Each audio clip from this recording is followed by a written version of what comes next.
Vale, pues entonces inicio. Muchas gracias.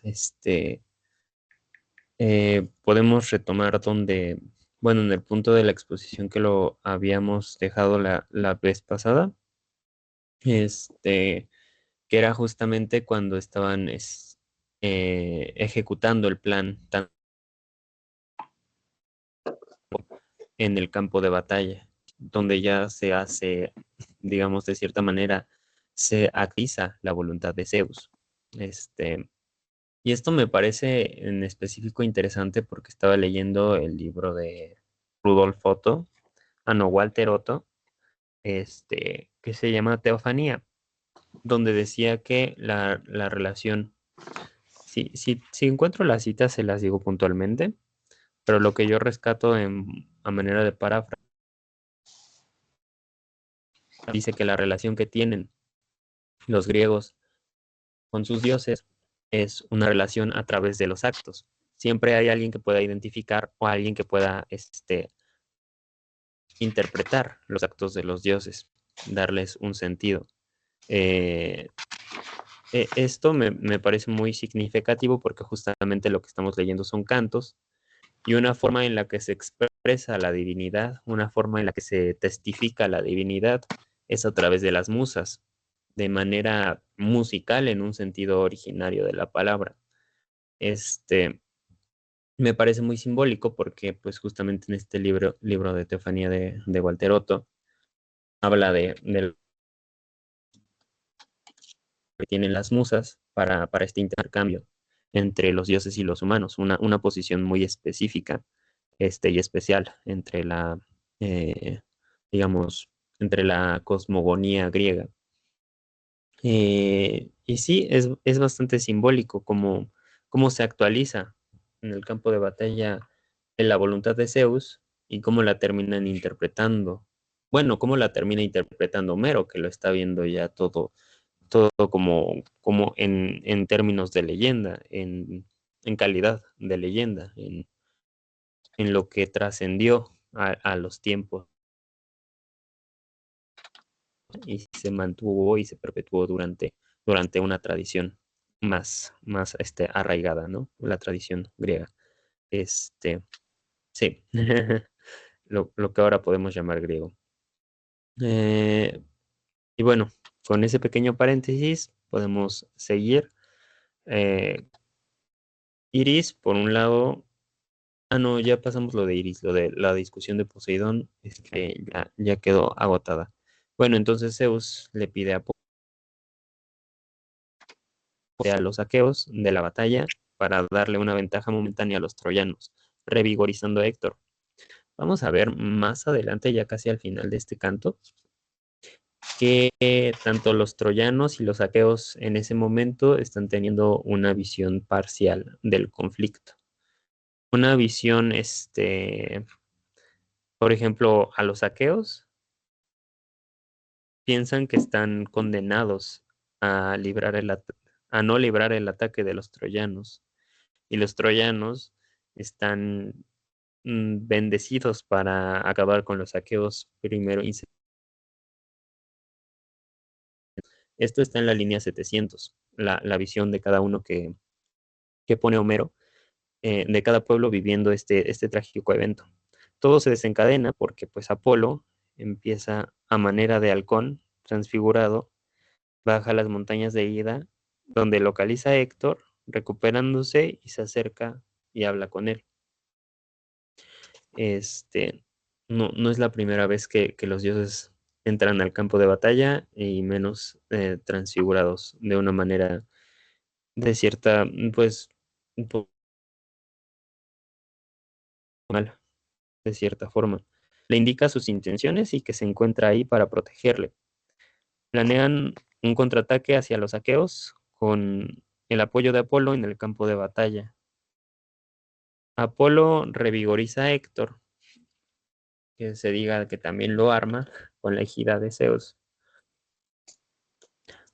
Al ver a Héctor recuperando sus fuerzas, los dánaos huyen asustados. El temor va a ser una de las principales armas que van a ejercer los troyanos, sobre todo Héctor, hacia los aqueos. En el mismo hecho de ver a Héctor moribundo tras un grave ataque de Aias, luego volverlo a ver revigorizado y cargando hacia ellos, pues va a terminar siendo una imagen muy, muy, muy poderosa para termina mermando las fuerzas de los aqueos. Este, sí, sí, sí. De hecho, Toas es quien se sorprende de que el ataque de Ayas no haya acabado con Héctor y planea una retirada con un frente de batalla defendiendo el avance de Héctor y su compañía de los barcos. Creo que la vez pasada, bueno, la ocasión pasada ya hablábamos un poco de cómo este primer frente que toman los dánaos, para resistir el de Héctor y sus fuerzas, termina siendo mermado por la misma égida de Zeus y el valor que tienen todos estos grandes hombres aqueos termina siendo minimizado gracias a este poder divino que le influye Zeus y Apolo al guerrero troyano. Héctor y Apolo avanzan. Apolo cuenta con la Éfige. Ah, ok. Éfige, era Éfige. Que Efacio le dio a Zeus para atemorizar a los mortales.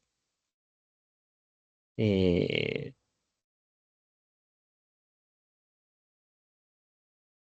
ok.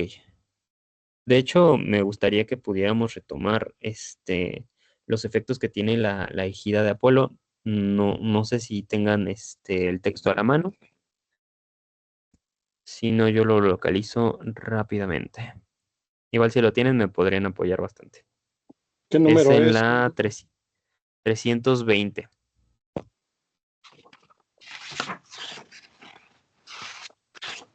Ok, si gustas, ¿hasta qué número leo? 320, por favor. Ok, dice más, cuando mirando cara a cara a los dánaos de rápidos potros, la agitó al tiempo que profería un gran grito, el ánimo les hechizó en el pecho y se olvidaron del impetuoso coraje. Igual que a una manada de vacas o a un gran rebaño de ovejas, asaltan dos fieras en la oscuridad de la negra noche. ¿Continuó?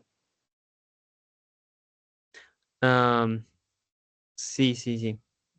Ok, tú me indicas. Cuando llegan de Claro. repente, cuando llegan de repente durante la ausencia del guardián.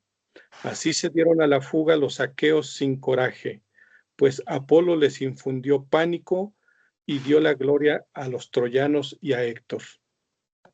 Entonces la batalla se dispersó y cada guerrero capturó a otro guerrero. Héctor mató a Estiquio y a Arcesilao, príncipe de los beocios de broncíneas túnicas, y leal compañero aquel del magnánimo Menesteo. Eneas despojó a Medón y a Jaso.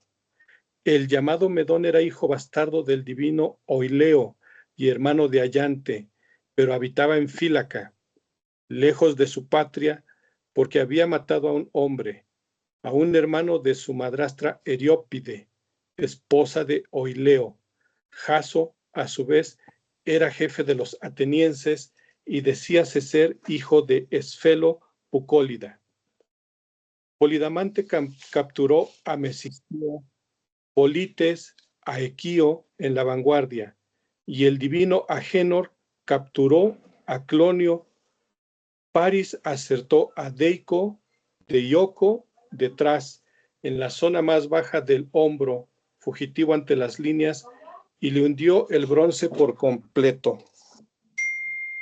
Mientras les despojaban las armas, los aqueos, chocando con la empalizada y con la excavada fosa, huían acá y allá, y se veían forzados a penetrar en el muro. Héctor arengó a los troyanos con recia voz. Atacad las naves y dejad los ensangrentados despojos. Al que yo vea en otro sitio que no sea junto a las naves, allí mismo me las ingeniaré para matarlo, y quizá no le hagan partícipe del fuego tras la muerte sus parientes y parientas, sino que los perros los arrastrarán delante de nuestra ciudad. Tras hablar así, azuzó con la fusta por encima de los hombros a los caballos, arengando a los troyanos por las filas, siguiendo su ejemplo. Todos exhortaban y guiaban los tiros de caballos entre portentoso estruendo. Por delante Febo Apolo sin fatiga hollaba con los pies los bordes del hondo dique y los demolía y echaba la tierra en medio, hasta que formó un puente, calzada tan larga y ancha como el espacio que el disparo de un asta alcanza cuando la arroja un hombre que prueba su brío. Por allí Mm, entró como... has- Sí, hasta ahí está excelente, muchas gracias. claro. Es, gracias por el apoyo. Este, me parece importante aquí, salta tanto la ferocidad que tiene la descripción de Héctor, cuando pues dice que no dejen restos del cadáver, refiriéndose a Ayas, para que tenga una ceremonia de entierro. Eh, bueno, se entiende también porque es la venganza que tiene ante el ataque que sufre, el brutal ataque que sufre de Ayas, o comprometer la vida del mismo Héctor. Este, y también enfatizo mucho el paralelo que hay entre el tratamiento que tiene al final de los cantos, el cuerpo del propio Héctor, que pues, tras robos de su padre, creo, termina siendo entregado eh, gracias a Aquiles. Me parece un paralelo muy importante cómo termina gestándose esa compasión ante los hechos feroces de esta batalla, ¿no?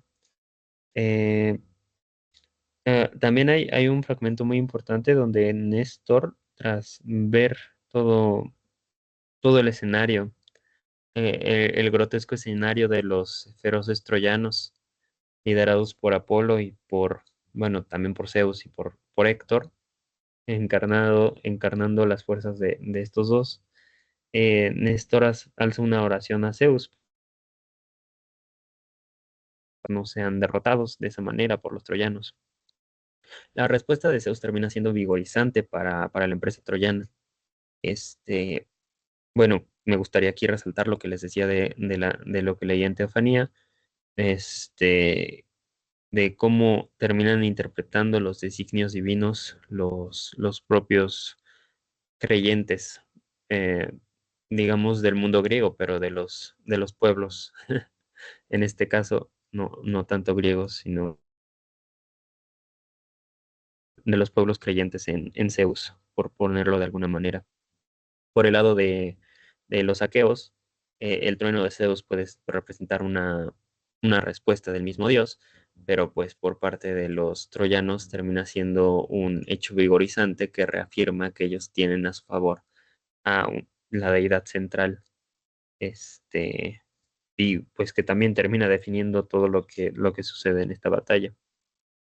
Bueno, que Zeus también es muy firme con esa tetis. Dejen ver si encuentro el fragmento. Creo que está más adelante, donde terminan cumpliendo lo que le prometió a Tetis. Bueno, si no, ya llegaremos a eso.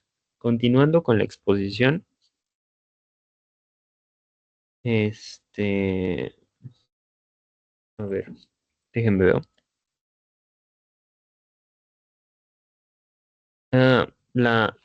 El contrapunto bueno, el que revigorizar a Zeus las fuerzas de las aqueas terminan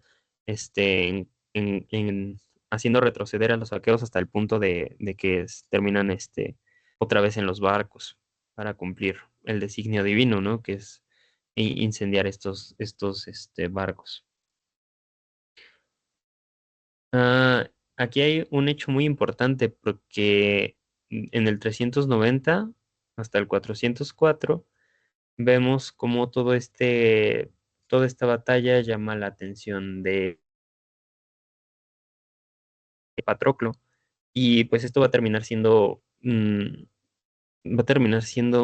muy importante para los hechos de la Ilíada a partir de ahora. No sé si alguien me pueda apoyar con leer desde la 400. No, desde la 390.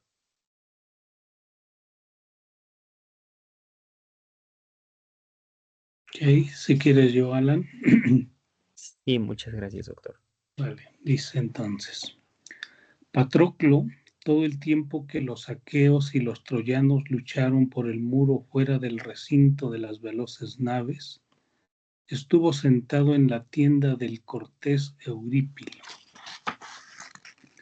y lo distraía con la charla, mientras en la luctuosa herida espolvoreaba medicinas para remediar los negros dolores. Pero en cuanto vio a los troyanos acometer el muro y entre los dánaos se produjo el clamor y la desbandada, entonces lanzó un gemido, se golpeó los dos muslos con las palmas de las manos y dijo estas lastimeras palabras: Eurípilo, ya no puedo, por mucha falta que te haga, permanecer aquí, pues una gran contienda se ha suscitado. Que tu escudero continúe entreteniéndote. Yo, por mi parte, voy ante Aquiles a toda prisa para instarlo a combatir. ¿Quién sabe si con la ayuda de una deidad le conmuevo el ánimo con mis consejos? Buena es la advertencia de un compañero. Así hablaba, y ya los pies lo transportaban. Los aqueos aguardaban a pie firme el ataque de los troyanos, mas no podían, a pesar de ser numerosos, rechazarlos de las naves. Tampoco los troyanos podían los batallones de los dánaos quebrar y confundirse en medio de las tiendas. Perdón. Sí, sí gusta hasta ahí. Hasta ahí está. Ok. Está muy bien. Lo que se resalta acá es cómo se avisa una segunda visita, un segundo convencimiento hacia Aquiles. Que Patroclo, como es un hecho bien conocido, pues termina siendo su muerte, termina definiendo el destino de la guerra. Destino muy claro para los dioses, pero hasta ahora los dánaos piensan que van a perecer este día. Por este y muchos hechos que se van a avecinar con el avance de los troyanos. Héctor busca a Aias para vengarse de una manera brutal. Eh, este, bueno, esto tras llegar a los barcos donde mantienen posición contra los troyanos. Va avanzando, aparte de la intervención o de lo que termina viendo Patroclo y de ir a consultar a Aquiles, va a avanzar las fuerzas troyanas contra las aqueas hasta sus naves, hasta trincherarlos en sus naves, donde Aias va a ser uno de los principales personajes, Aias y también su hermano, donde la batalla con Calentor, primo de Héctor, pues Calentor termina siendo muerto por Aias, y Héctor pues termina resguardando el cuerpo de su primo. Héctor termina matando a Licofonte. No. En contraataque cae no, sí, termina matando a Licofonte. Héctor, compañero de Aias, a lo que Aias pide a su hermano que saque el arco de Apolo. Le da a Keitos, domador de caballos, en favor de Héctor. Es una batalla, al menos la primera de los barcos donde está Aias contra Héctor. donde los dos tienen pérdidas significativas. Y el hermano de Ayas termina dándose cuenta de que las fuerzas, bueno, no tanto las fuerzas de Héctor sean invencibles porque él tiene el arco de Apolo, sino que el propio Héctor es intocable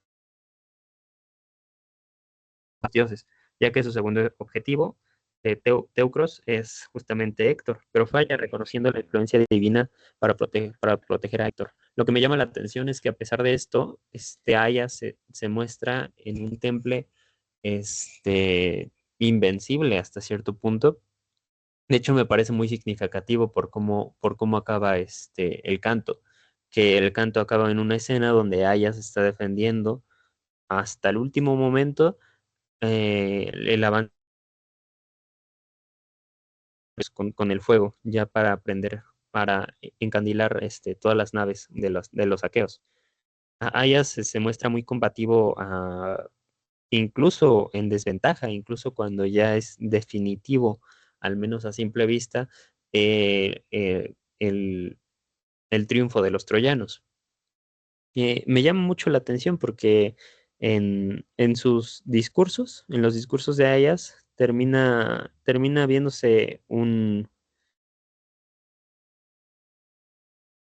del guerrero troyano, un, un honor de la guerra, un honor del guerrero.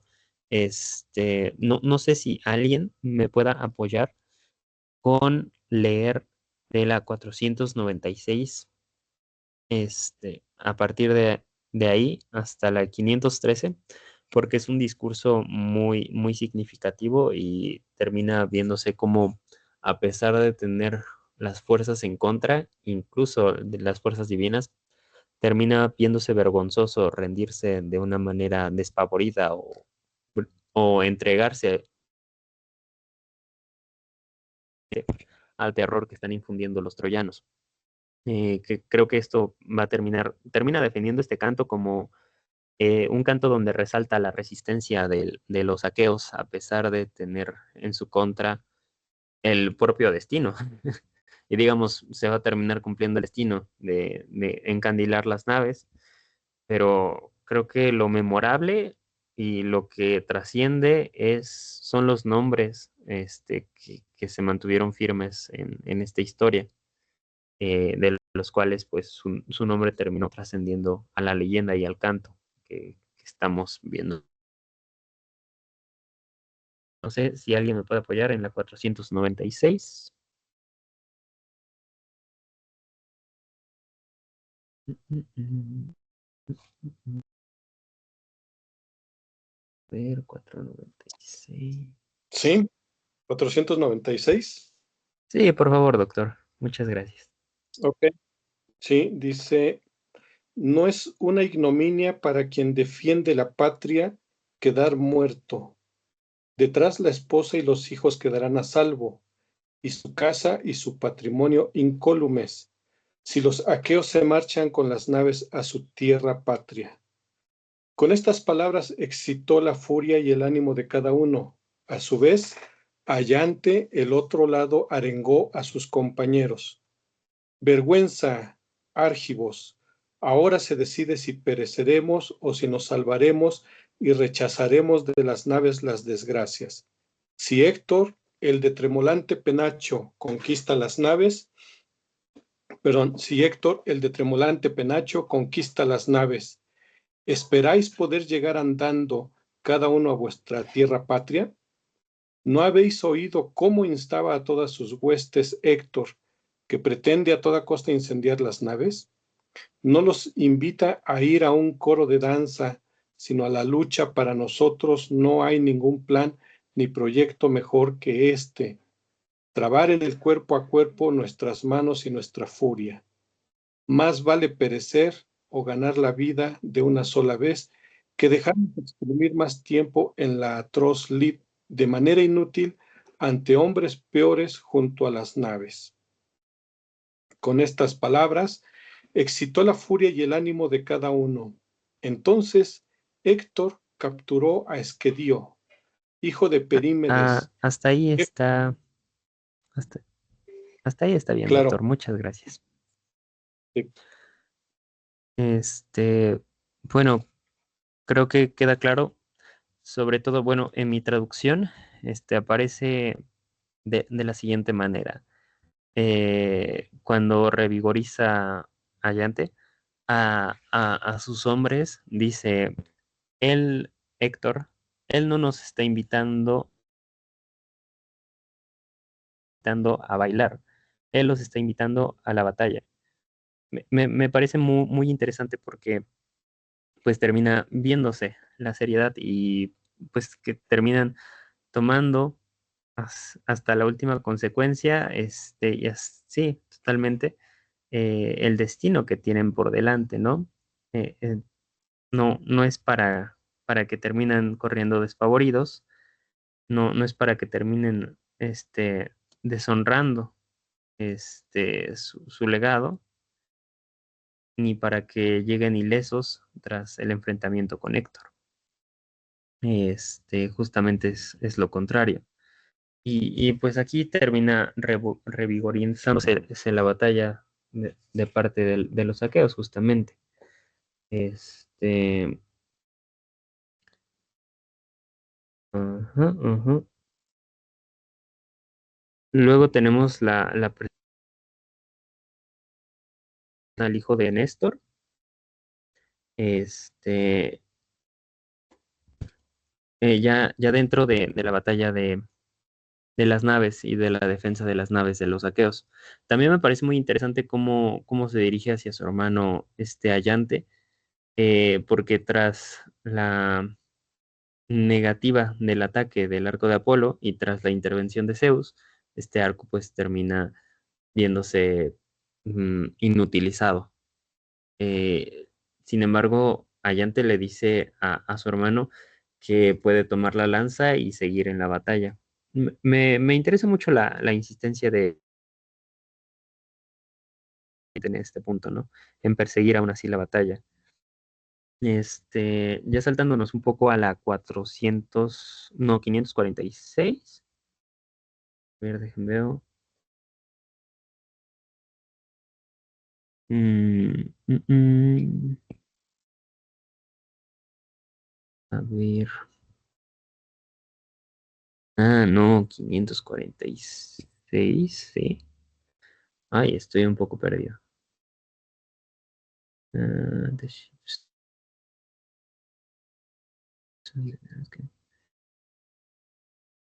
No, creo que eso lo anoté mal. Este, todos por sus fuerzas humanas. Ok. Estoy tratando de localizar la parte donde Zeus, bueno, donde se insiste en la promesa de Zeus que no se va a detener la batalla hasta cumplir la promesa, pero no logro encontrarla. Bueno, si no, continuamos. De las 622 a las 628. A ver, la voy a localizar por acá. Ah, ya. Miento, estaba en la 595, donde pues terminan insistiéndose tanto la ferocidad de los como que esto termina orillando a que se cumplan las órdenes de Zeus. Que él es el que termina encandilando el valor de los guerreros. Este,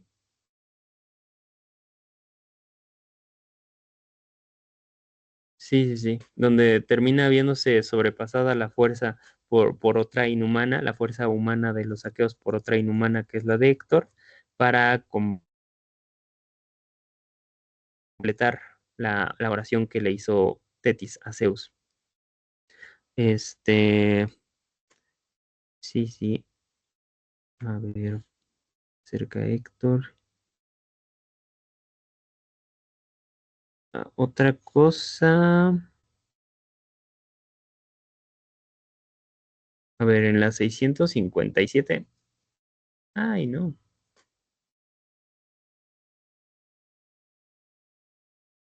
¿657?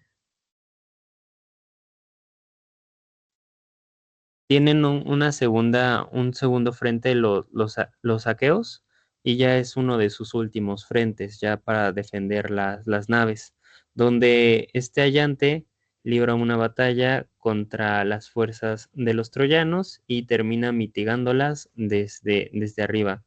Siempre se reconoce que bueno, en este canto se reconoce que mientras están retrocediendo inconteniblemente las fuerzas de los aqueos, Allante se mantiene en el frente, este, sin importar tanto el avance, para mitigar justamente los designios de los aqueos para, pues, incendiar las naves. Hay una parte donde lo comparan su labor de tomar caballos con la labor que está poniendo para defender las naves. Solo que, dejen ver si la ubiqué por acá.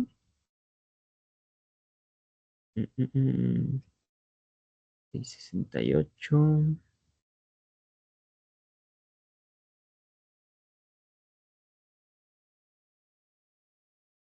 Site of Waterman.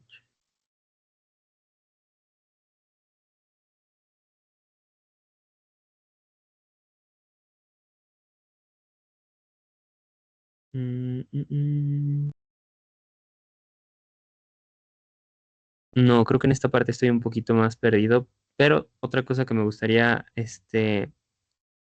resaltar es la parte donde Néstor suplica un último esfuerzo por parte de los aqueos para que ni el miedo ni la vergüenza termine doblegando su corazón.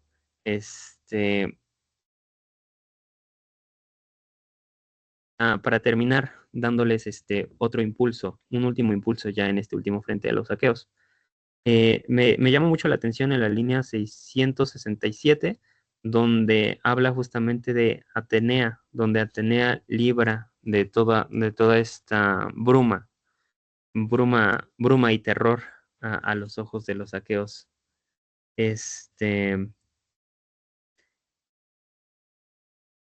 Where the other sons of the king.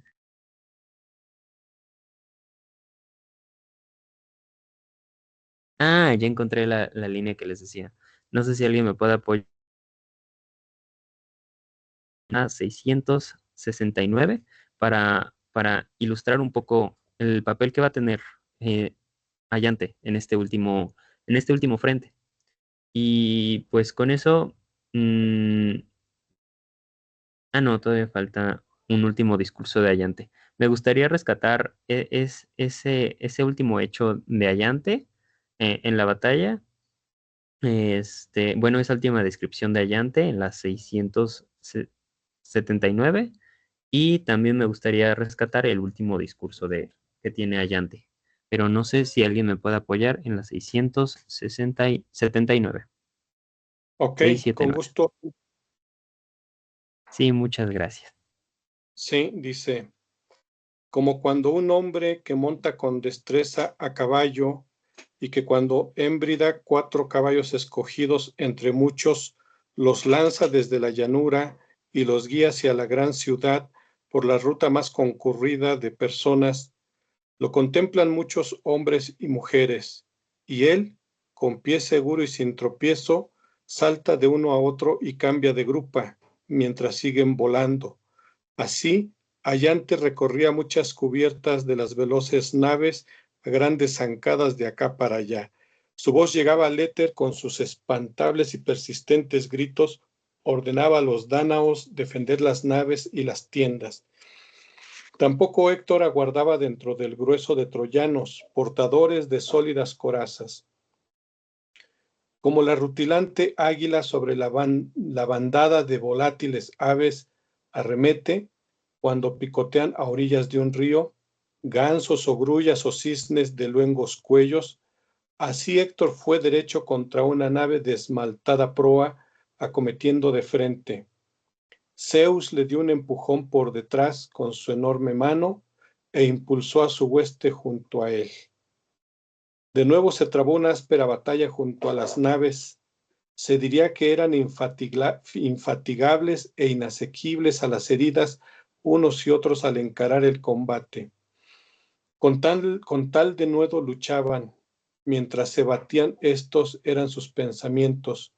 Los aqueos estaban seguros de perecer y de no escapar del desastre. Y el ánimo de cada troyano esperaba en lo más hondo del pecho prender fuego en las naves y matar a los héroes aqueos. Con estos sentimientos entablaban combate unos contra otros.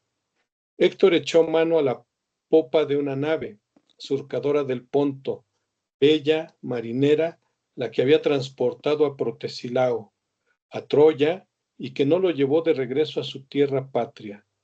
Alrededor de la nave de este, los aqueos y los troyanos se aniquilaban en lucha cuerpo a cuerpo, y ya no les bastaba guardar a distancia los tiros de los arcos y las jabalinas. Colocados muy próximos, dueños de un único ánimo, luchaban con agudas hachas y con ségures, y con enormes espadas y con picas. Ah, ¿Sí? hasta ahí está bien, doctor. Muchas gracias, sí. Sí, claro. Gracias.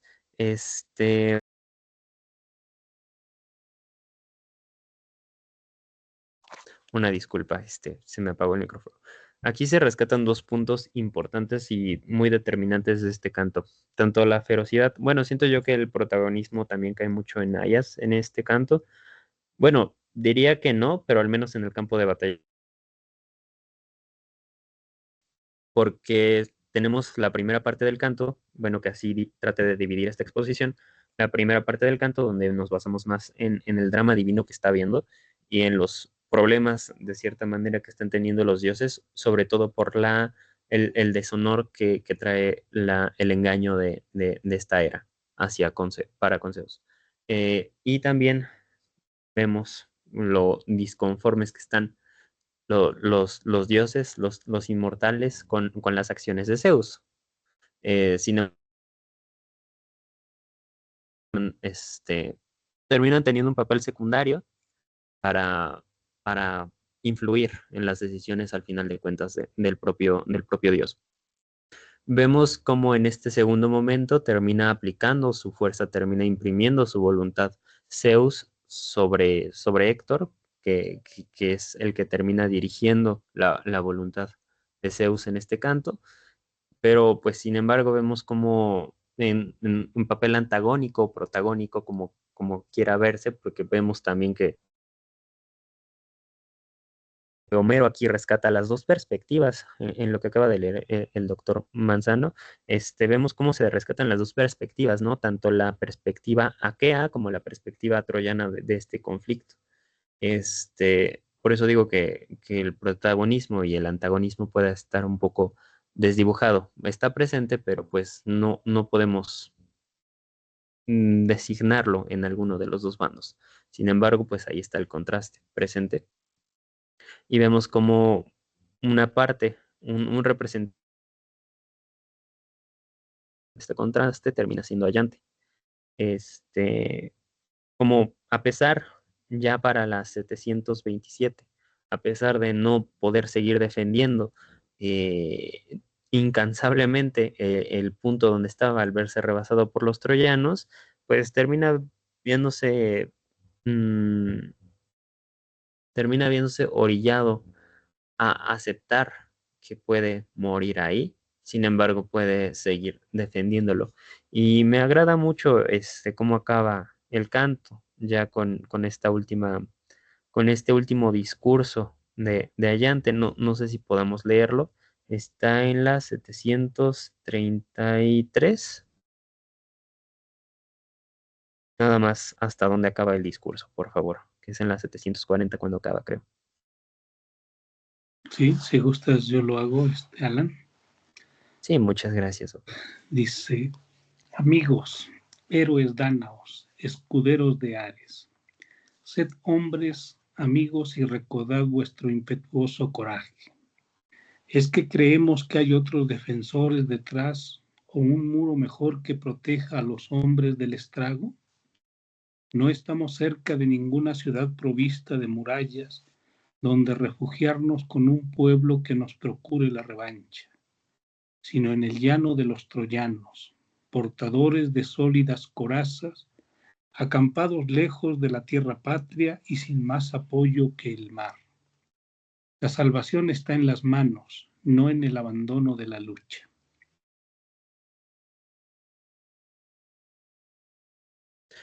Sí, muchas gracias. Lo que me interesaría rescatar en este canto y también abrir un poco la discusión es hacia el ethos del guerrero, que eh, termina viéndose representado en los discursos de Allante. Cómo esta fuerza invencible del guerrero, al menos de manera parcial, si ponemos entre paréntesis el destino que Zeus les está imprimiendo, cómo el hombre homérico termina viendo la batalla en el preciso momento, cómo termina adaptándose, por peor que sea su destino, termina adaptándose a jugar su rol, a tener ese papel de defender, de batallar.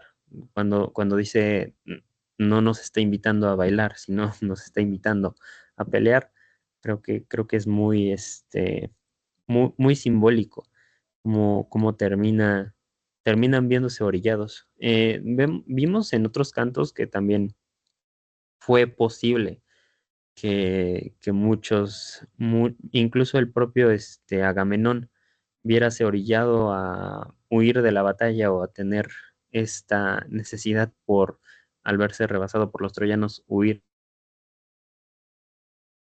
de manera y regresar a la tierra de sus antecesores.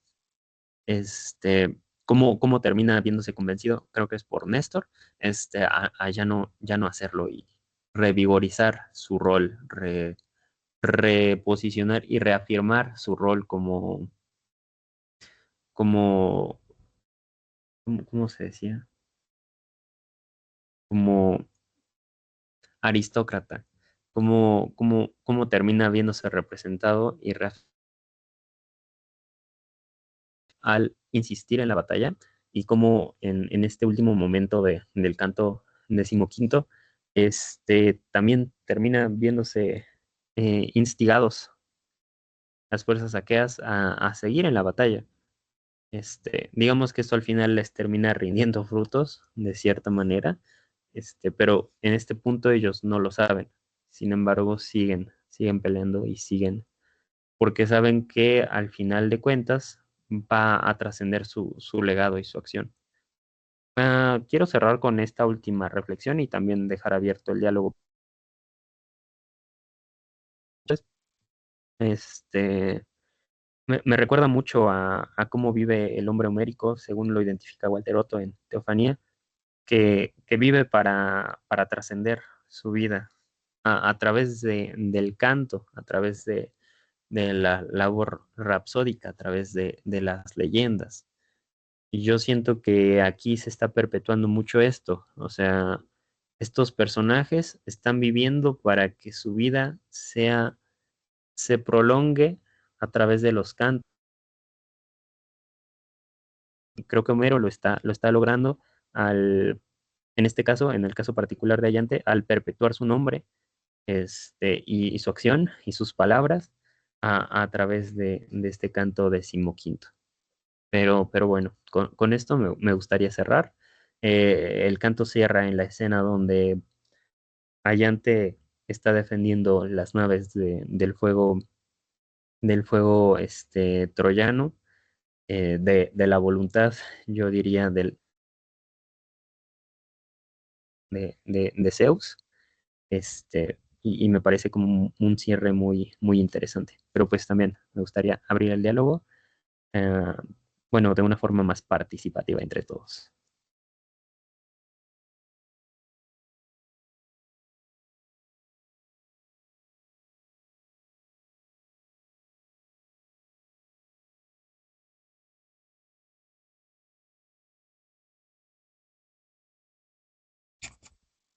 No sé, ¿comentar algo?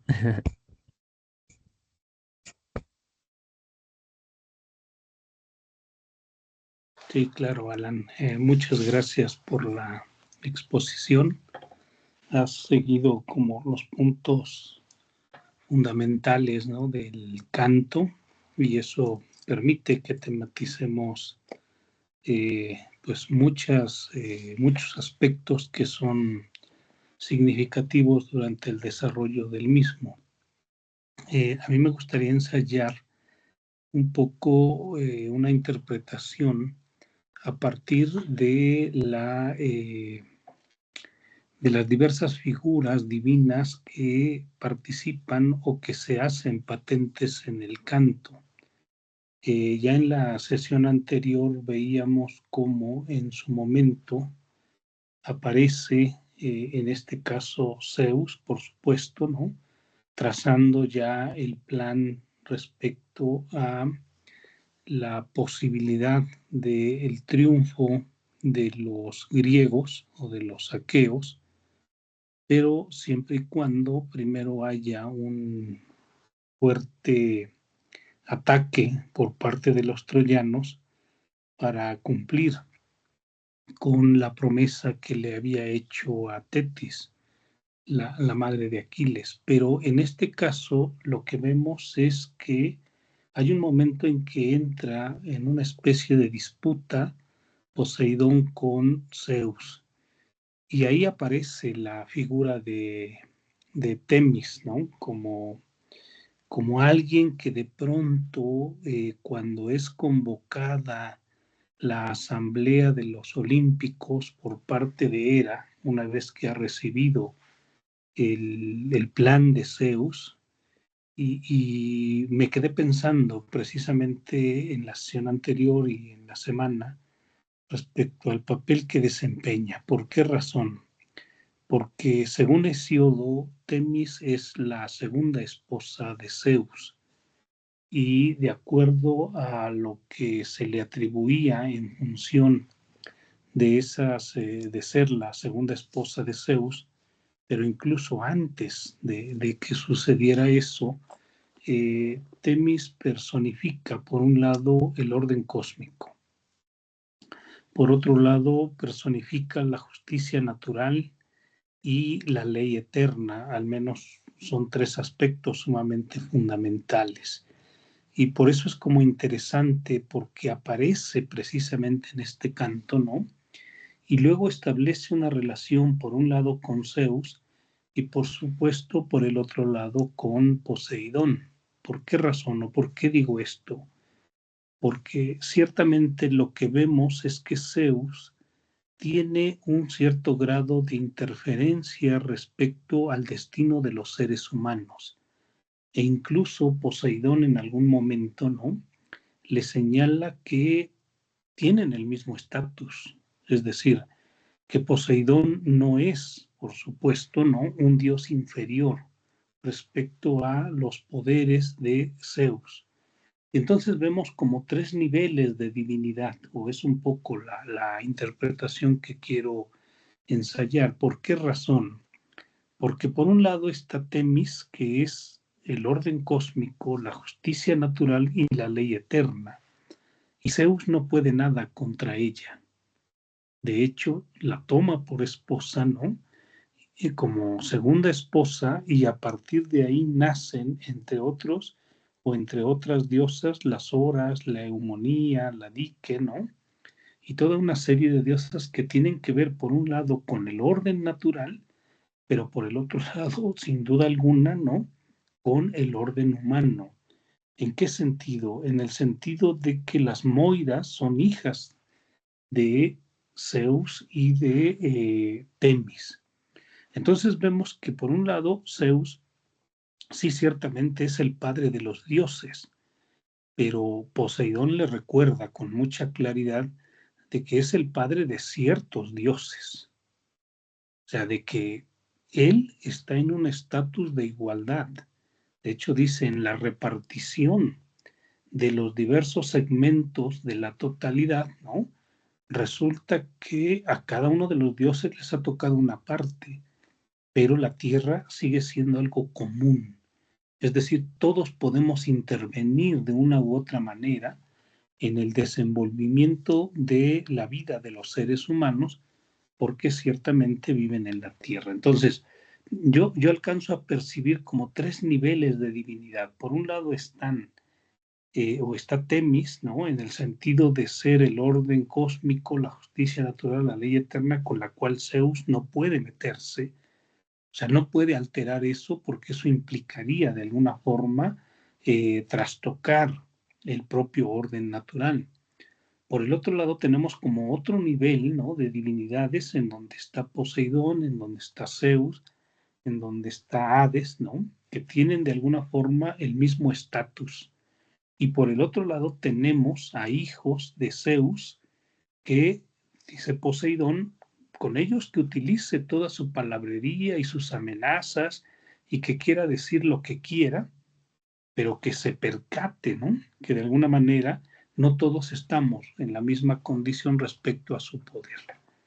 Y entonces, si vemos eso, nos damos cuenta que el plan que ha trazado Zeus, o al menos es un poco la hipótesis que les planteo, que el plan que ha trazado Zeus tiene que ver exactamente, ¿no?, con aquellas divinidades que de alguna manera también establecen el orden humano.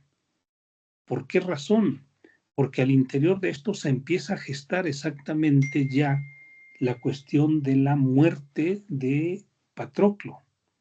Es decir, lo que vamos viendo es que se va de alguna forma ya encaminando, ¿no?, el desenlace de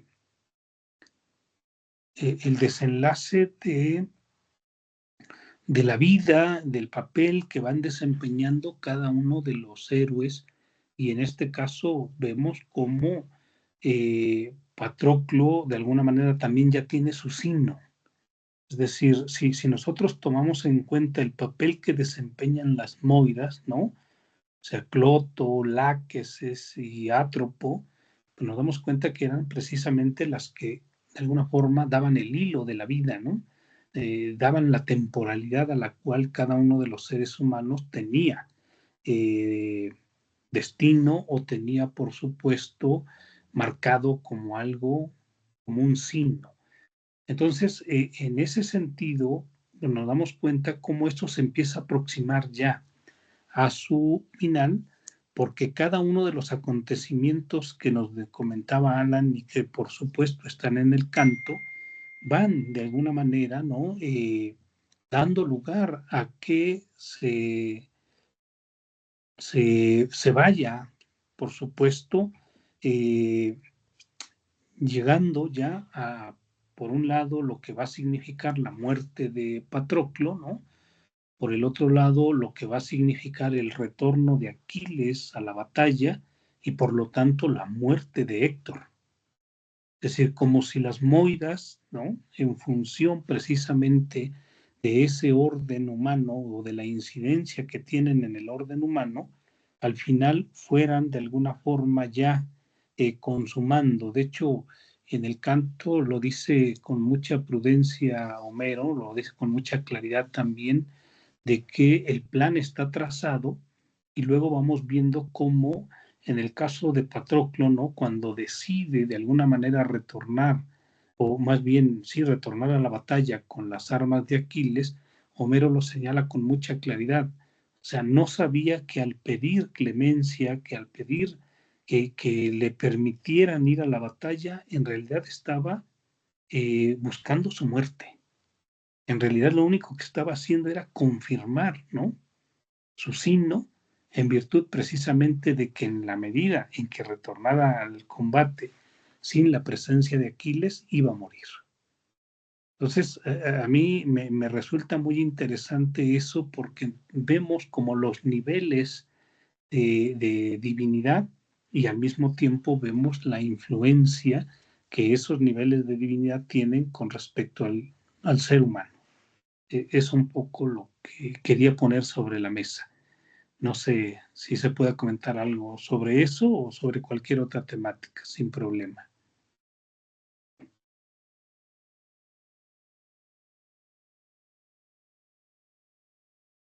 Sí, sí. Si me permiten un poco agregar algo a lo que dice Oscar ahora y que me llamó mucho la atención, es esta parte que no se había percibido en la sesión anterior. Y aquí enfrente tengo el texto, y sí, ciertamente, cuando mencionábamos en la sesión anterior que en 3 lotes está todo repartido y cada uno obtuvo un honor, etcétera. Después de esta parte dice, la tierra es aún común de los 3, ¿no? Así como el vasto Olimpo. O sea que no solamente el lugar en donde pueden habitar los dioses es la tierra de forma común, ¿sí? Sino que en el vasto Olimpo también pueden cohabitar los 3, teniendo participación, injerencia en uno u otro asunto. De tal manera que las potencias o estas fuerzas divinas, pues en cualquier momento aparecen en en las decisiones que tomen los seres humanos. Esto por un lado. Por otro lado, también me llama mucho la atención esta imagen de Temis como la segunda esposa de Zeus. La primera esposa fue Hera, que estaba muy enojada constantemente contra Zeus, porque pues siempre fue engañada, ¿no? Siempre fue relegada por esto a...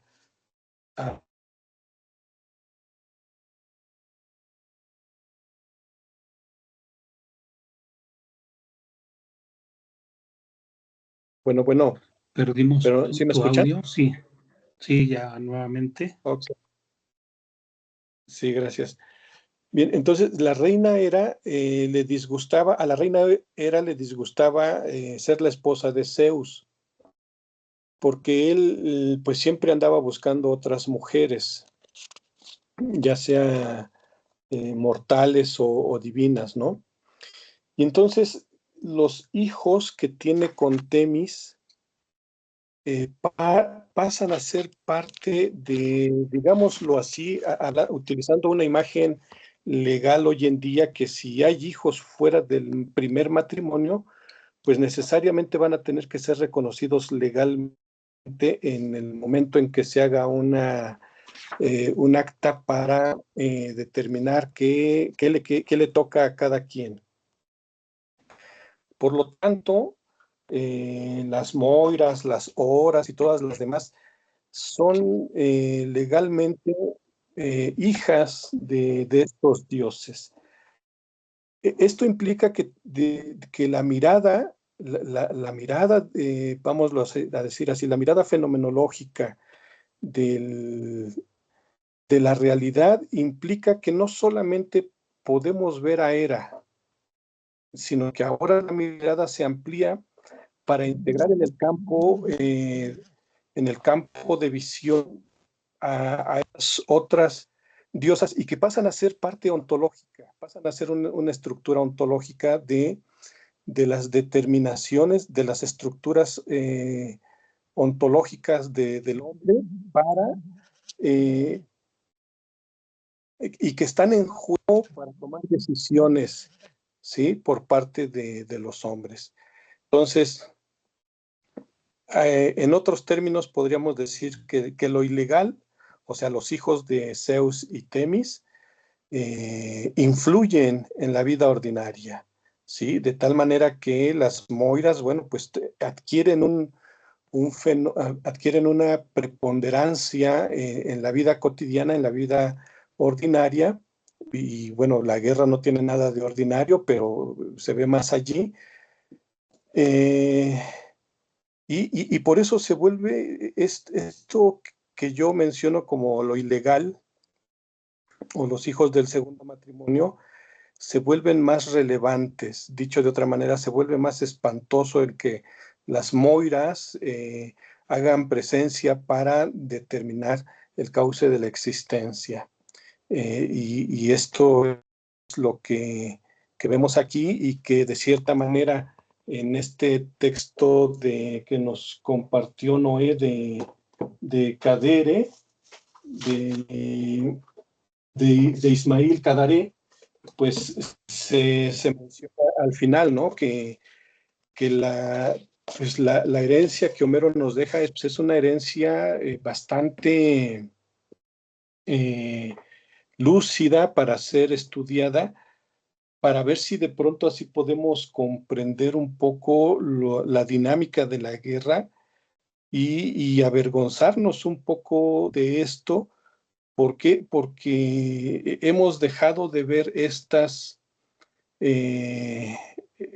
hijos de Temis para institucionalizar un estudio de la Ilíada y considerarlo bajo cuestiones académicas o bajo el régimen del discurso técnico, ¿no?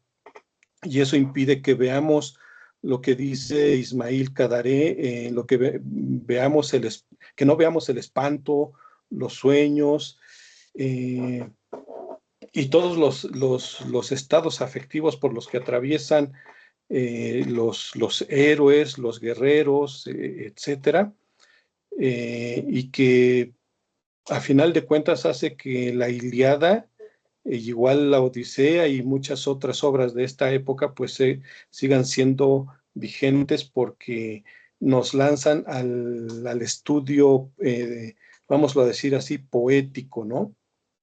Que rescata el lenguaje de esa época y que rescata pues precisamente lo que se vive más allá de un discurso instrumental, ¿sí? Se rescata un discurso de hechos humanos.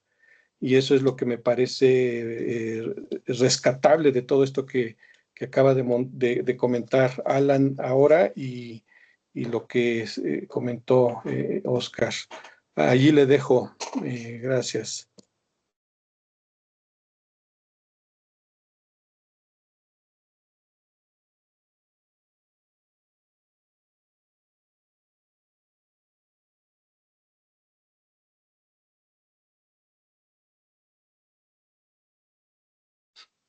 Sí, Alan. No sé si alguien...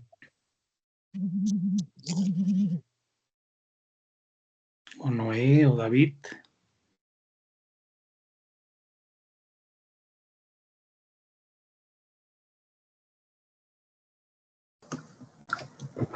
En la parte del cierre, que recordaba Alan hace un momento, ¿no? Al final de su exposición, y en los versos que leía Oscar, me parece, Josué, cuando Ajax toma la palabra final, me resulta curioso porque parece que en determinado momento, cuando se está cumpliendo el destino marcado por Zeus, y cuando Héctor ha sido apoyado por Apolo y han muerto varios hombres de ambos bandos, de repente con este breve parlamento del que Alan mencionaba como el etos del guerrero, parece que Ajax está desvinculado de toda divinidad por un momento y sin embargo, a pesar de reconocer, no está diciendo que va a estar ayudado por los dioses, sino hay que actuar como hombres, hay que actuar como hombres, en ese sentido, separados, no apoyado, digo, por ninguna divinidad, sino que está actuando aparentemente de manera autónoma, es decir, está intentando defender, puesto que, como menciona, no hay muros con los que se puedan establecer una suerte de resguardo o hacer una trinchera, sino las dos opciones que tienen es el mar de un lado y el otro luchar con las manos.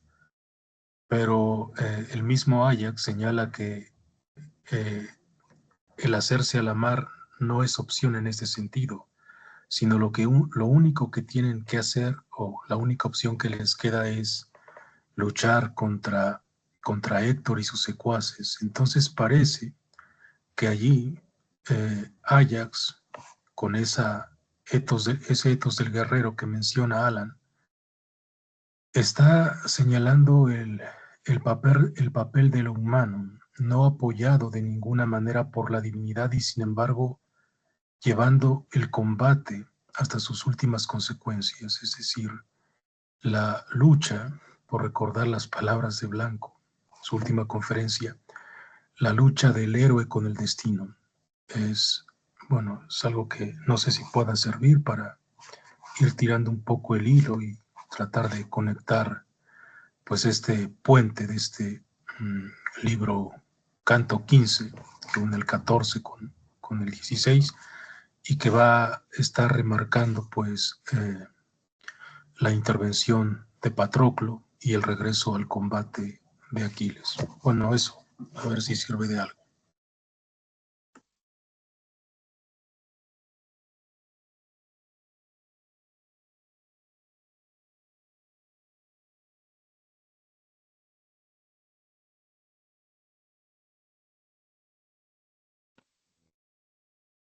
Ah, sí, sí puedo tomar la palabra. ¿No hay algún otro comentario? Bueno, sí. Ah, David Jacinto. Bueno, si quieres tú primero, Jacinto, y yo luego, para conectar mejor Sí, mis gracias, ideas. Alan. Bueno, igual rescatando lo que comentó el maestro Noé, pues igual me llama mucho la atención cómo es que aquí Ajax está consiguiendo ser completamente humano durante la batalla, ya que en otros aspectos estos personajes todavía se ven algo influidos por la divinidad, pero él está tomando una autonomía en la acción. Es decir, en el campo de batalla, pues él aún está siguiéndose por él mismo, por sus últimos alientos, haciéndose valeroso ante lo demás, sin una intervención divina. Eh, Parece que aquí, como que no hay como una intersección de las moiras, a pesar de que todos, los mortales, o incluso hasta los dioses, tienen un destino marcado, pero él aquí lo está decidiendo. Y esto es un contraste muy grande con lo que iba mencionando Noé acerca de con Patroclo, ya que en el siguiente canto pues intervendrá mucho esto en Apolo para mostrar una debilidad en Patroclo. Y, y pues es esto lo que también me llamó mucho la atención. Bueno, adelante, Alan. Solamente quería comentar esto. Sí, muchas gracias, Jacinto. Creo que también enriquece mucho a la discusión. No sé qué tanto se salga un poco de estas líneas lo que estoy a punto de decir, pero me gustaría rescatar mucho, bueno, mucha de mi dirigida por el libro Teofanía de Walter Otto que ya les había dicho, y sobre todo retomando un poco el papel de la cosmogonía griega y de pues cómo se estructura y no qué elementos termina teniendo esto para tener una forma, para tener un alcance hasta cierto punto humano o no humano, más divino, pero pues termina también viéndose reflejado en un sentido humano, este mundo griego. Me gustaría rescatar el papel justamente de las musas, como lo describe acá Walter Otto, porque, bueno, cito, son diosas de alta jerarquía las musas, más aún de jerarquía única. No solo se llaman hijas de Zeus, nacidas de Mnemosine, diosa de la memoria, sino, no, perdón, solo ellas tienen el privilegio de llevar, igual que el padre de los dioses, el epíteto de Olímpicas, con el que, es cierto, se rinde homenaje a los dioses en general, pero con el que originalmente no se honraba ningún dios, con excepción de estos. Más significativa aún es la información que nos hace comprender a fondo cuál es la misión y lo esencial de las musas. Se la debemos al célebre Hipnoseus de Piandro, cuyo contenido conocemos en parte, aunque el himno en sí se haya perdido. En él se narra que Zeus, consumada la recreación del mundo, preguntó a los dioses, sumidos en silenciosa admiración, si faltaba algo para que fuese perfecto, y le respondieron que faltaba una voz divina para pregonar y alabar esta magnificencia, y le rogaron que engendrara a las musas. Me gustaría en específico porque, bueno, siento yo que los cantos se derivan mucho de un toque, de una sensibilidad espiritual que está teniendo su autor Homero con estas reconocidas potencias, con estas reconocidas voluntades divinas llamadas musas, para terminar perpetuando justamente en calidad de hijas de la memoria y en calidad también de mensajeras bueno, que atestiguan la voluntad de Zeus. Me parece muy significativo porque justamente en este canto se ve cómo está plasmado tanto esta contemplación del mundo y de sus habitantes y de los actos de sus habitantes, en este caso de Ayante, Ajax, Ayas, este, cómo terminamos contemplando en este canto gracias a las musas, perpetuando su historia en la memoria, cómo terminamos viendo los actos de Ayas en tanto hombre, y pues cómo también terminamos enmarcándolo todo en un orden divino, en un orden donde los dioses intervienen con los dioses, incluso las mismas musas tienen un papel que es el de perpetuar el mensaje dicho por los dioses, los mensajes dichos por los dioses y las acciones del mundo, de los hombres y de los mortales y de los inmortales, hacia la posteridad, permeando también los oídos de los hombres. Me llama mucho la atención cómo también identifica este mismo autor el papel de las divinidades, que de cierta manera se torna un tanto despreocupado ante los hechos que a los mortales nos preocupan.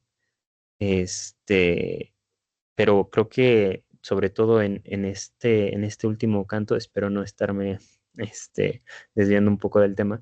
En este último canto se ve justamente la diferencia entre cómo actúa un dios y cómo actúa un hombre. Un hombre actúa desde su preocupación, desde, digamos, con términos actuales, de su autoconservación, desde, desde lo que puede hacer para prolongar su vida. De manera poética, viéndose honrado a través de los cantos, o de manera actual, de manera de acto. ¿Qué puede hacer un hombre para perpetuar su existencia hasta el final? En este caso, en el caso de Allante y de su compañía, luchar. Luchar es lo que va a perpetuar más en la inmediatez su vida, pero pues tampoco se va a acabar ahí el perpetuar su legado y su historia, sino que también después en la memoria van a terminar viéndose honrados como las personas que dijeron, que hicieron y que se mantuvieron en posición en esta lucha tan icónica. Me llama mucho la atención cómo ese es el rol especial que tiene el actuar humano, el actuar de la decisión, en este caso de me retiro de la batalla o sigo combatiendo a pesar de que ya conozco mi destino. Este, como ese actor humano se termina viendo de forma muy transparente en este canto. Bueno, en esta segunda mitad, porque vemos también el actor de los dioses en la primera mitad del canto. Y pues sí, eso sería lo que he agotado de esta lectura que hice.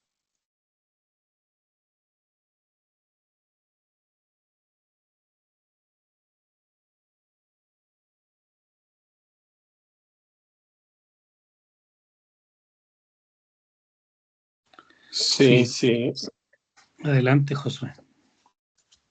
sí, sí, gracias, Oscar. Más, brevemente me llama mucho la atención este problema que se planteó hace unos instantes, la lucha del héroe con su destino, este amor fati, enunciaba Nietzsche, al observar cómo el héroe, asimismo el filósofo, se lanzan sin ninguna reticencia a lo que la vida parece mostrarles como lo que tienen que hacer.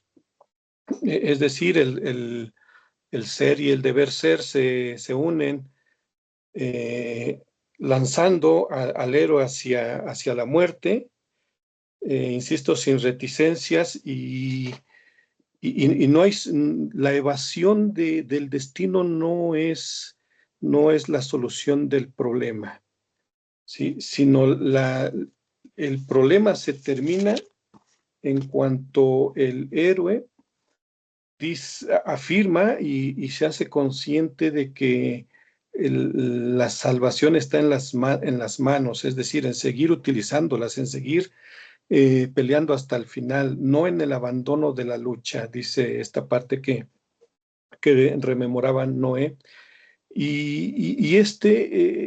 Esto solamente puede ser posible a partir de que, bueno, pues toda la cultura de este pueblo tenía muy en claro que el lugar del héroe estaba asegurado en la memoria y ahorita lo reiteraba Alan. Eso es todo, gracias.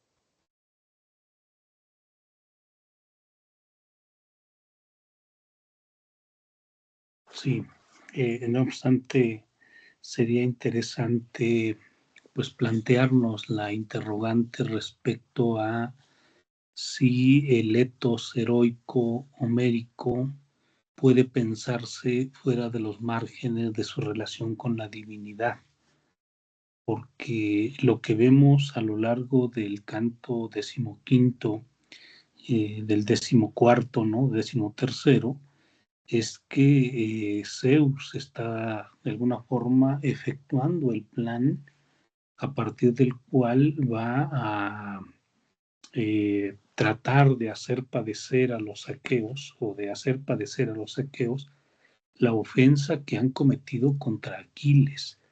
Y lo que vemos aquí es que a partir de ese plan de pronto pareciera que hay un abandono de los aqueos por parte de las divinidades.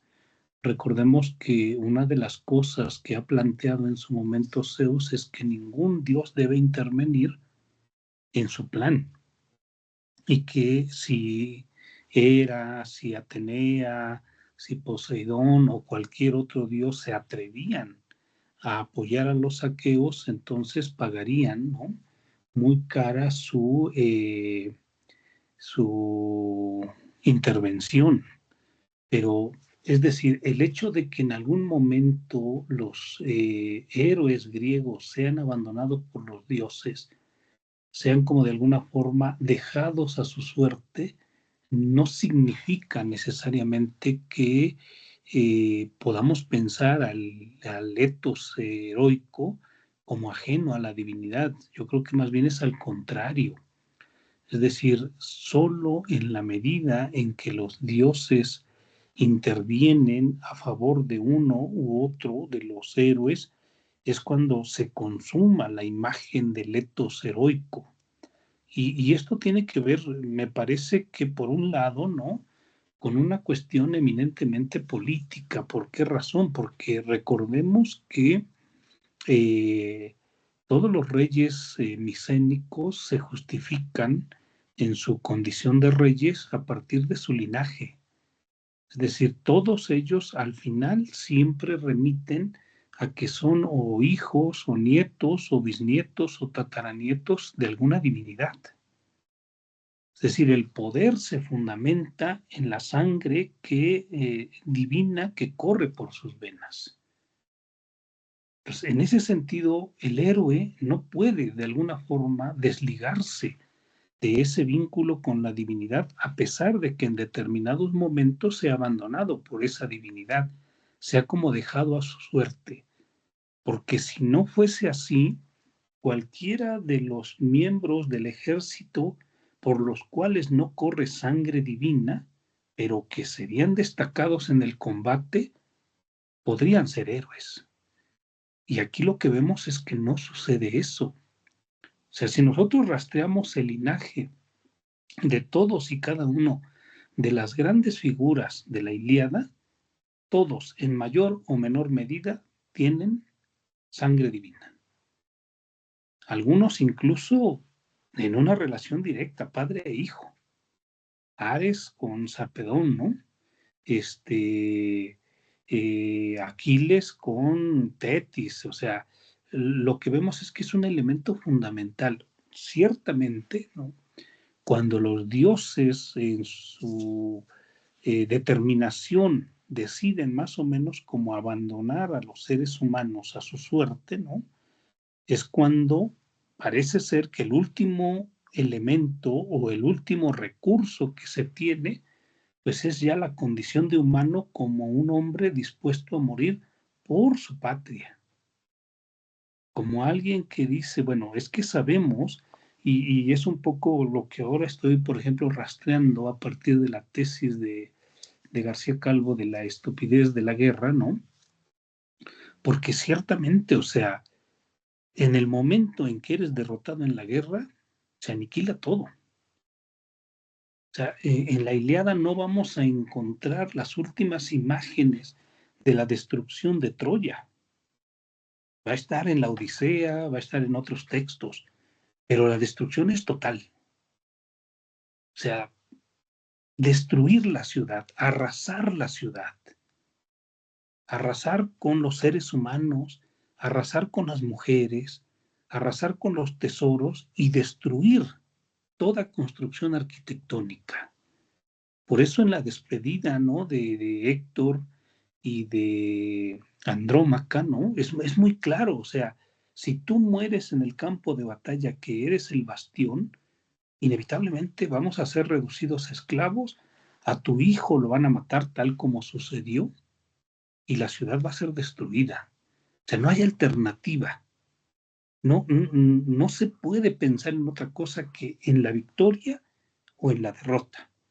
Pero la derrota es tan lamentable, ¿no? O sea, la derrota es tan violenta, tan destructiva, que lo único que queda es tirar para adelante. O sea, lo único que queda es combatir, y en este caso morir combatiendo, porque la otra es ser derrotado, y eso implicaría, como implicó en el caso de Troya, ¿no? Su destrucción absoluta. Entonces, o sea, ¿por qué es una estupidez la guerra? Estoy más o menos tratando de desanudar ese hilo, porque al final nadie gana. Si nosotros rastreamos el destino de todos los héroes que fueron a Troya después de haber vencido, nos damos cuenta que Agamenón vino a terminar traicionado por su esposa y asesinado por el amante. Nos damos cuenta de que todos los personajes que fueron a Troya, que salieron triunfadores, muchos no regresaron a su tierra. Los únicos que regresan es Odiseo, después de 10 años de una travesía tremenda, y Menelao, después de 7 años también de haber de alguna forma vagabundeado por los diversos enojos que habían causado a los dioses. Entonces, en ese sentido no hay alternativa. Y si vemos además, ¿no? que los que partieron con 50 naves regresan con una, quiere decir que los otros 49 tripulantes o las otras 49 naves y sus tripulantes y sus guerreros murieron. Entonces no tan solo es la destrucción de Troya, sino es a su vez también la destrucción de los que salieron triunfadores en la guerra de Troya. Y claro que eso es absurdo. Y claro que eso es estulto. O sea, ¿cómo se puede vivir en un etos de esa manera? Pues como hemos vivido la humanidad. Porque si rastreamos después la historia de Grecia, ¿no? Pues nos damos cuenta que los pocos años que tuvo de paz se pueden contar con los dedos de la mano. O sea, siempre en guerra. Y la humanidad en guerra. Entonces, es por supuesto una estructura, es un modo de vida que por un lado tiene su punto encantador a partir de las musas, a partir de la heroicidad, a partir de la inmortalidad, pero que por el otro lado no deja de ser sino sumamente burdo. Y me parece que en ese sentido sí, o sea, por eso Ajax, por eso Allante, ¿no? Llega un momento en el cual dice, no nos queda otra más que tirar para adelante, porque si nos derrotan, nuestras mujeres van a ser esclavas, nuestros niños van a ser esclavos, nuestros viejos van a ser asesinados y nuestras ciudades van a ser arrasadas. Eso es sumamente, pues digo, difícil de soportar, ¿no? Y me parece que Homero lo trata muy bien en ese sentido, o sea, es por eso lo que decía Alan, ¿no? Por eso lo que decía Josué, lo que decía Noé, o sea, Homero tiene la sensibilidad para captar eso, ya lo veíamos con el cinturón de Afrodita, o sea, todo lo que implica el erotismo, pero también tiene la sensibilidad para captar todo lo que implica la guerra, el horror, el espanto, la destrucción, que son experiencias muy cercanas. O sea, digo, no creo que sea tan distinto como cuando nosotros nos enteramos, ¿no? Que a un vecino lo han secuestrado, que a un vecino lo mataron, que lo descuartizaron. Pues digo, el horror, el espanto y todas esas afecciones propiamente humanas nos toman por asalto, pero de manera patente, ¿no? O sea, sí, muy fuerte. Y me parece que eso lo tiene muy claro Allante, por eso dice, no podemos claudicar respecto a esta situación. Sin embargo, eso no lo desliga de las divinidades, o al menos es un poco lo que pienso. No sé si alguien más. Adelante, Noé o Alejandra, David.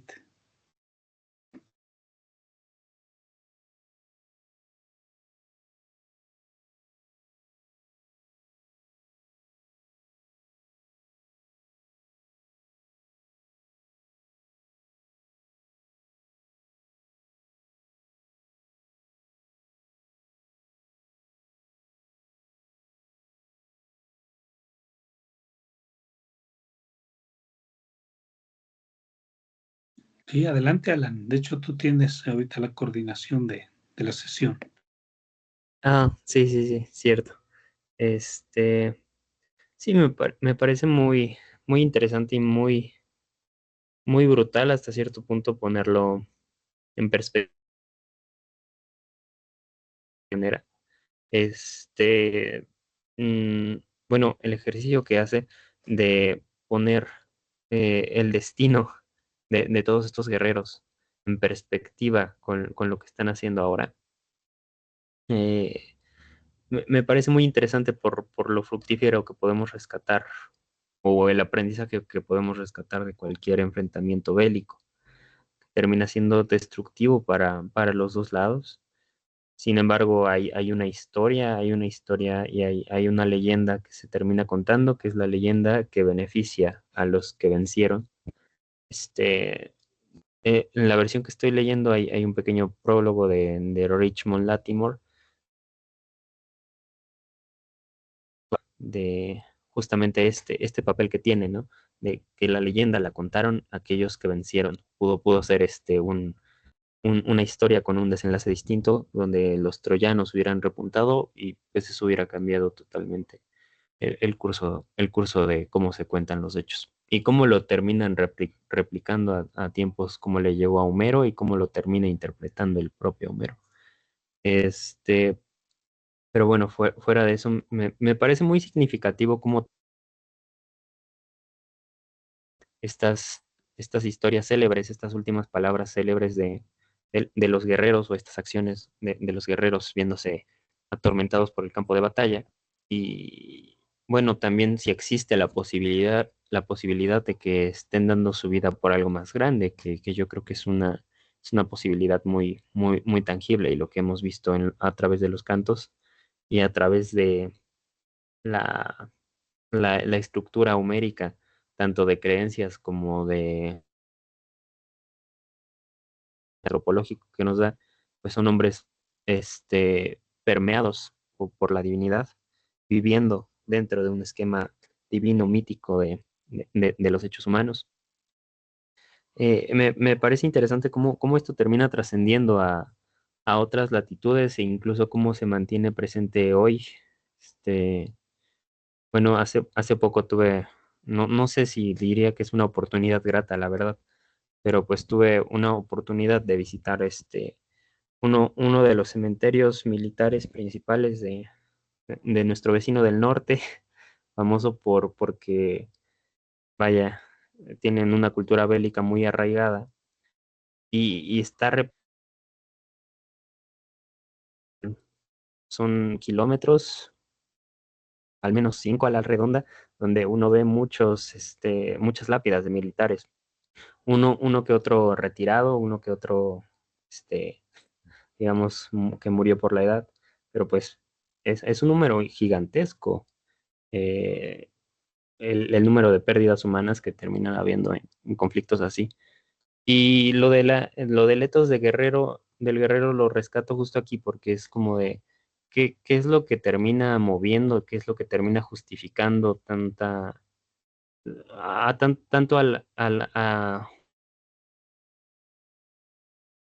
del conflicto para pues estar dispuestos a perder la vida y que termina justificando hasta cierto punto perder la vida y cómo termina siendo vigente, ¿no? A la fecha, cómo puede transformarse este aprendizaje que podemos rastrear nosotros de Homero en una justificación del conflicto y de morir por una causa, no sé si sabría decirle justa, pero por una causa bélica, por una causa de una nación y por una ideología este, de una nación que se cree grande o heredera de,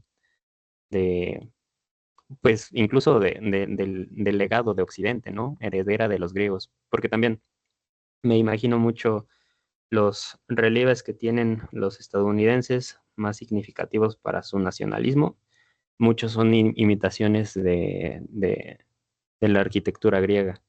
Y no sé, son preguntas que me surgieron a lo largo de mi lectura, también durante esta pequeña visita que hice. Y pues siento yo que es muy relevante y también muy brutal como lo pone el doctor Oscar, este, en perspectiva, ¿no? Cuáles son los frutos del conflicto bélico, conflicto armado, conflicto. En general, conflicto humano.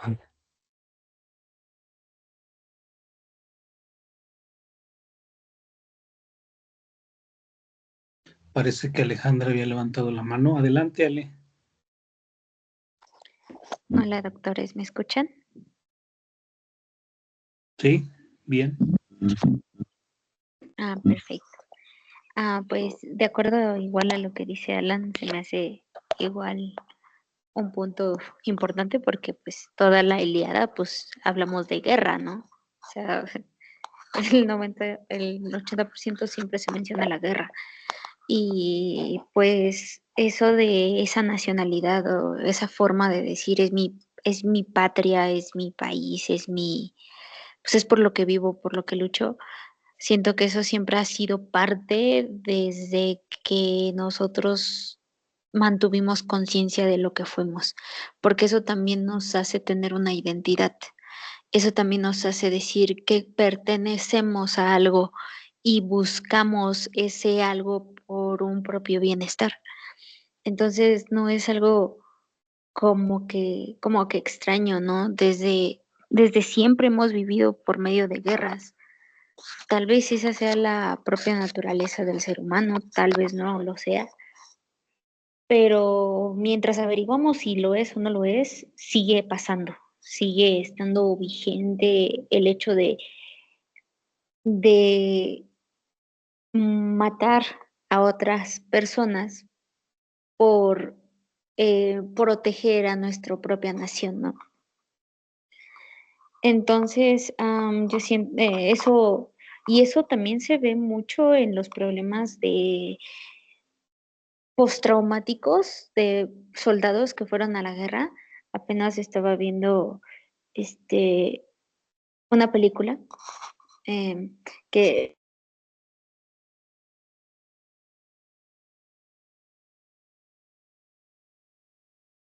te muestra, ¿no? Cómo es que la guerra afecta al soldado y cómo también la guerra afecta al civil y cómo es de que a pesar de eso nosotros seguimos viviendo y nosotros y hasta intentamos buscar otra vez la guerra, ¿no? O sea, es como si nosotros quisiéramos buscarla otra vez, como si la necesitáramos, a pesar de que la odiamos, a pesar de que no la queremos, seguimos buscándola, buscándola y buscándola por, por ideología, por nacionalismo, pero es algo, parece que es algo inherente a nosotros. Y creo que sería eso.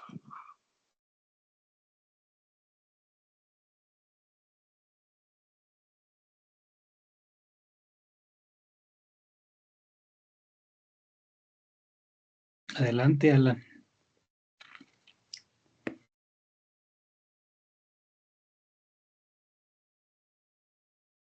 Sí, muchas gracias, doctor. Indudablemente es un tema, es una temática humana muy, muy recurrente. Este, También siento yo que mi pregunta persiste por cómo trascienden las enseñanzas griegas en este sentido, a enseñarnos a morir en estos eventos, en este tipo de conflicto, cómo podemos también aprender mucho de Homero, también de los griegos, este, porque pues terminan siendo, bueno, no sé si recuerdan la ocasión pasada, eh, r- se remarcaba mucho que el conflicto, en este caso para los dioses, termina siendo incómodo. O sea, dioses como Hera, como Poseidón, se ven incomodados por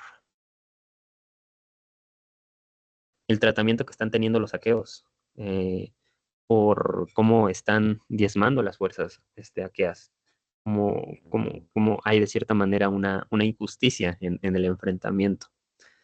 Este, y pues tratan de mitigarlo, tratan de revigorizar, tratan de voltear el curso de los eventos. Los dioses, como si de cierta manera se preocuparan por los mortales. Bueno, que hasta cierto punto sí, me imagino que igual según medidas y según sean los designios de otras deidades, ¿no? Y los mismos conflictos que se despierten de ello. Este, pero sí, me llama mucho la atención cómo se puede aprender y cómo se puede utilizar este aprendizaje para, no sé, cosas más como de adoctrinamiento hasta cierto punto, de justificar la muerte cuando realmente no está siendo una batalla justa, vaya. Estamos en un escenario ahorita, actualmente, e incluso en otras guerras, estamos en un escenario donde han habido muchos abusos y donde son tiempos difíciles para hablar de, ¿no? Pero hasta cierto punto hay una ideología detrás que sigue moviendo a muchas personas a dar su vida por algo sospechadamente mayor, que termina siendo, pues no, no tan justo o hasta injustificado. Dices que tienen armas nucleares, cuando realmente están muy lejos de hacerlo. Y eso se ha repetido, al menos en la historia moderna, y sobre todo de la historia de esta cultura que pues se cree heredera del legado de Occidente. Yo que eso es lo que me preocupa y un poco de la reflexión que rescato. Este, cómo se han transfigurado, cómo se han transformado estas enseñanzas en la actualidad. Si hay posibilidad de verlas con el debido tratamiento, si hay posibilidad de verlas y reflexionarlas en la actualidad, con potencias militares, por ejemplo.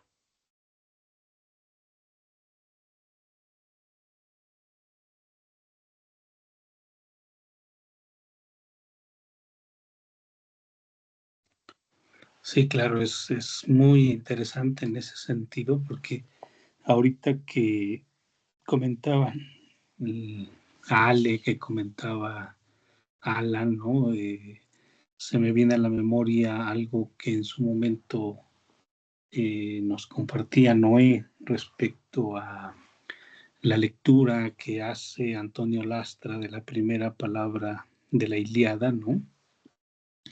Y digo, es como muy difícil de explicar, o sea, Lastra plantea la hipótesis, retomando por supuesto al autor que comentaba Josué, que también Noé nos hizo favor de pasarnos la liga de la conferencia, pero imagínense nada más lo complejo que es el hecho de que es Aquiles, ¿no? Quien en algún momento de la Ilíada se pregunta, ¿qué hago yo en la guerra? O sea, ¿por qué estoy aquí? Dice Antonio Lastra, ¿no? Y lo dice con términos muy claros. A mí los troyanos no me han quitado nada. A mí los troyanos no me han ofendido. A mí los troyanos no me han dado un solo motivo para hacerles la guerra.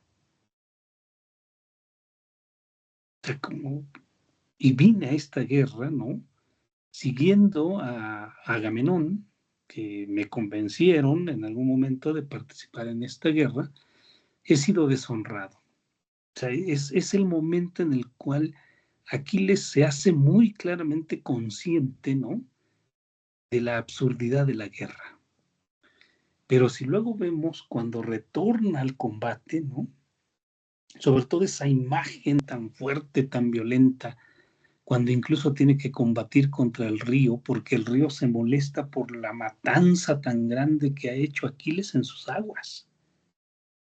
No sé si no recuerdo bien o recuerdo mal, el río es Escamandro, ¿no?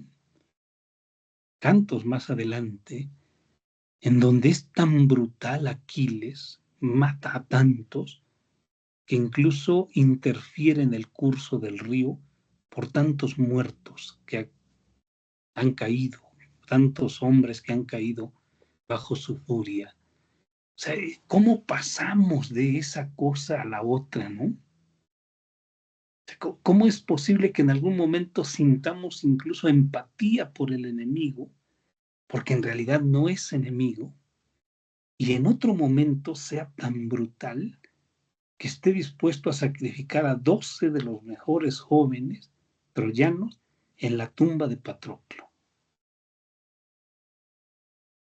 O sea, eso digo, el ser humano siempre será una incógnita. Heráclito lo dice con mucha claridad, ¿no? Los límites del ser humano son insondables. Pero es una cosa que a mí me causa tanta inquietud, ¿no? Porque es este mismo ser humano que en algún momento se da cuenta de lo absurdo de haber ido a la guerra, de no tener ningún motivo para hacer la guerra, y después es el que se convierte, ¿no? En el Aristos Acaios, en el mejor, por la mortandad que causa respecto al ejército enemigo. No sé, algo que a mí me cuesta comprender y que por supuesto pues es propio del ser humano. O sea, podemos sentir la mayor compasión por el otro, pero podemos sin duda alguna, ¿no? Sentir el peor odio por el otro. Y ese es el humano. O eso somos, pues. y seguirá siendo asombroso, ¿no? Por eso, y ya Noé en algún momento lo ha señalado, o sea, ya con la filosofía, ya con Platón, con Aristóteles, de pronto ya es, a ver, busca el término medio de esos extremos, ni demasiado odio, ni demasiada compasión. O sea, el punto medio, ¿no? O sea, tratemos de vivir de otra manera, porque por otra parte no olvidemos que también esto es una construcción mental. Sauvión, en el texto de los hijos de Homero, ¿no? Lo apunta con mucha claridad. O sea, hay una transición de la civilización minoica a la civilización micénica. Y al menos en lo que podemos conocer de la minoica, no eran dados a la guerra. Probablemente existía el conflicto, el pólemos, ¿no?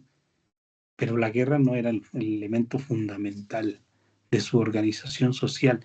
Lo que sí sucede con los micénicos, y por supuesto Homero es el epígono, ¿no? Es uno de los últimos eslabones de esa construcción mental. Pues eso también es construcción, o sea, no es consustancial.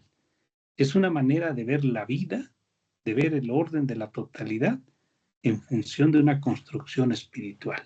Pero bueno, ahí lo dejo. Adelante, David, Alejandra.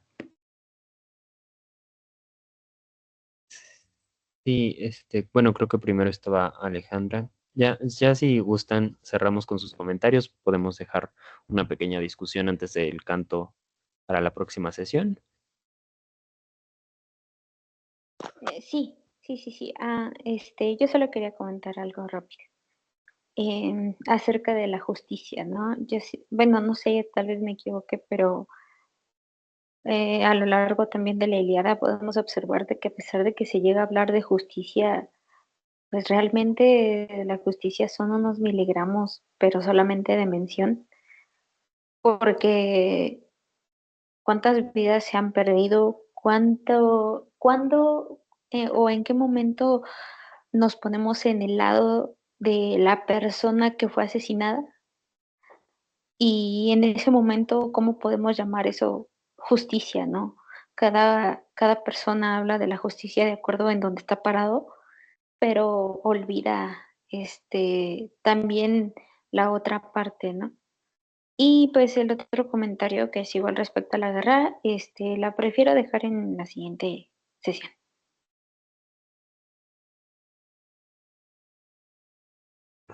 Sí, muchas gracias. Jacinto, si quieres con tu comentario cerramos y Sí, muchas por la otra gracias, sesión, si les parece bien a todos. claro.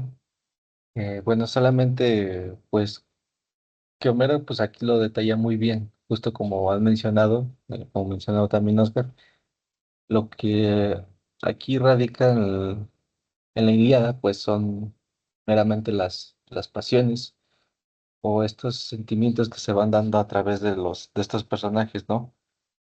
Cómo es la cólera, la ibris, es lo que va representando o va dando pie a los conflictos, a la misma guerra, que y a pesar de que se piense de una manera racional o justa, con justicia, pues van a estar radicando estos sentimientos, ¿no? Estas pasiones en cada personaje, como se menciona en los, incluso en estos aristos que tienen cada uno de ellos, ¿no? Por sublevar su linaje, su persona, pues siempre van a imponer ante, ante ello, pues esta condición que tienen.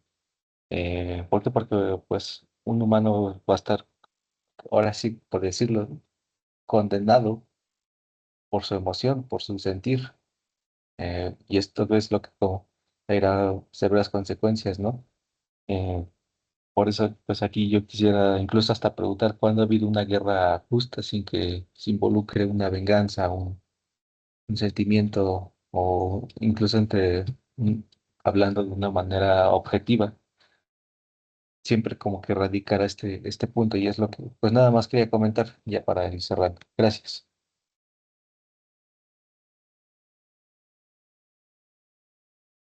Sí, muchas gracias, Bueno, Jacinto. Yo creo que Sí. Bueno, sí, adelante, doctor. Sí, no, adelante, Alan. Si quieres, lo dejamos para la próxima sesión. Y pues muchas gracias, Alan, por tu participación. Seguramente habrá más comentarios para la siguiente sesión. Me parece que es el canto 16º y le corresponde a Josué. Sí, así es. Me toca a mí participar la próxima semana. Ajá, entonces,